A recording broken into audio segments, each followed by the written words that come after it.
Hey everybody, Craig here. Welcome to Get Smarter and Make Stuff.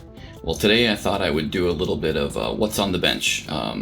Just a quick video, maybe showing some of the things I've been working on, things that I'm not necessarily making a build video for, but that I thought you might be interested in anyway, just kind of show them off. So let's get started.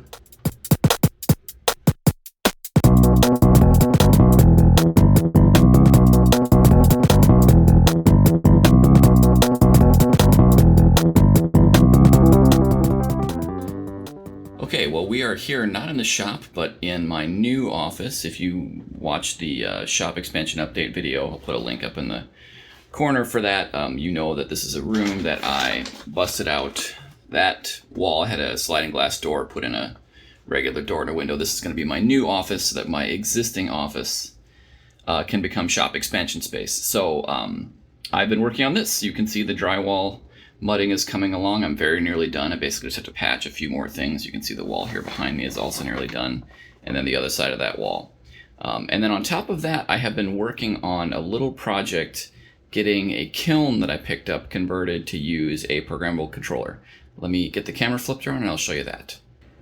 Okay, you are looking at my new to me kiln. This is a snow kiln from, my goodness, it must be something like 1971. It's about as old as I am. As far as I can tell, though, I bought it for $100 from a guy who'd never used it. I'm pretty sure he bought it from a guy who had also never used it.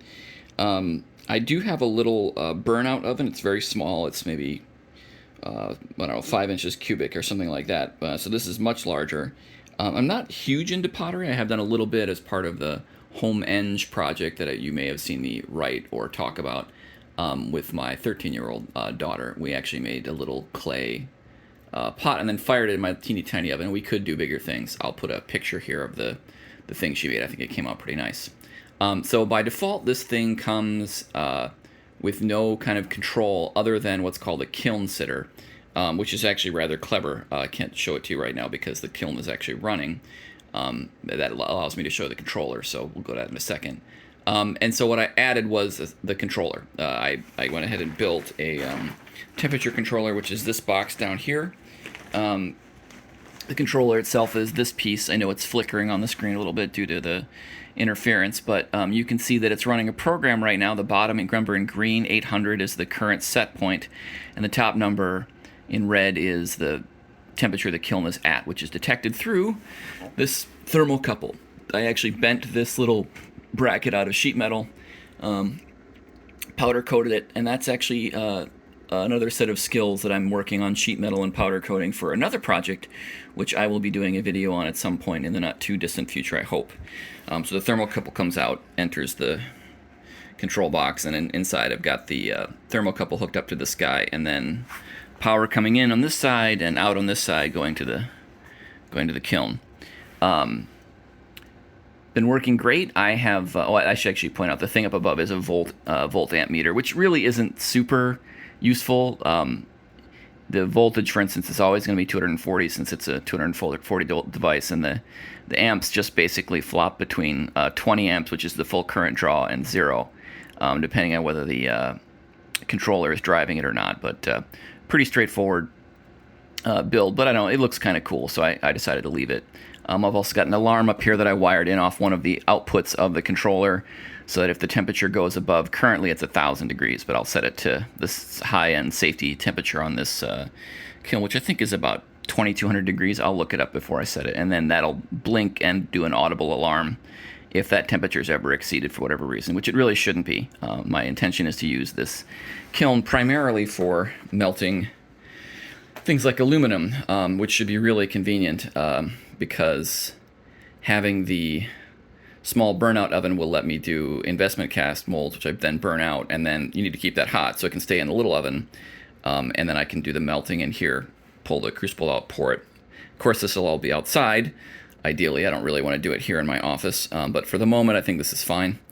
You'll notice also maybe this base down here. Let's get down, I can look at it.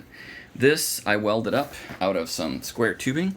It is unbelievably overbuilt. I actually stick welded the tube on, and you can see I did kind of okay, good enough. It's certainly not going to fall apart. and then I TIG welded the wheels and these plates on that hold the brackets for where the feet attach. It was fun. I just wanted to try stick welding. It was actually easier than I thought it was going to be. I thought it was going to be difficult to strike an arc, but that turned out not to be too bad. So these things have been keeping me busy, building the controller. I'll put a shot in here of the internals, just so you can maybe kind of see how I did it. I did it with DIN rails and this enclosure box, this steel enclosure. I actually also had previously done a plastic enclosure that I 3D printed, and I'll throw a picture of that up. But I decided in the end that since this thing is going to be pulling 20 amps through it and have 240 volts inside, that maybe a metal enclosure would be better. Plus these metal enclosures that I order from Wistix are pretty good and cheap. This one I think was $23. I'll put a link down below to this one. You get whatever size you want too. And the plastic one I printed was a little small, so it was good to pop up. So this has all been keeping me pretty busy. Today I'm really hoping to finish up the mudding, which will get me ready for paint, which maybe I'll get to do. But yeah, I just remembered there's one more thing I wanted to show you. I got a new toy, infrared camera, and you can see the kiln, and I'm just kind of checking to see if there are any hot spots, places where it's leaking a lot of heat. It gets up to about 120 there, I guess. But the big thing that I wanted to check was that sheet metal bracket on the side to make sure that that's not going to get too hot. And actually that looks like it is nice and cool even after the kiln has gotten up to 1,000 degrees. That's not the hot spot, so pretty promising there. The lid is about 90 degrees. Just this one hot spot. I'll have to figure out what that's probably the penetration where the coils get powered. I'm not sure if I can do anything about that, but keep an eye on it. 100 degrees isn't too bad, and I'll have to run another test with higher temperatures and see what it turns out to be. But I thought you'd like to see this. Kind of cool. Well, I guess we can look at the controller too. Yeah, not too bad. It's not creating a whole lot of heat. Not surprising. It's not really doing too much. Just the one simple little temperature controller. Anyway, thought you'd like that. All right, well, I thought that might be interesting to just do a quick look at some of the projects I've been doing. Just a quick handheld video, obviously holding the camera here.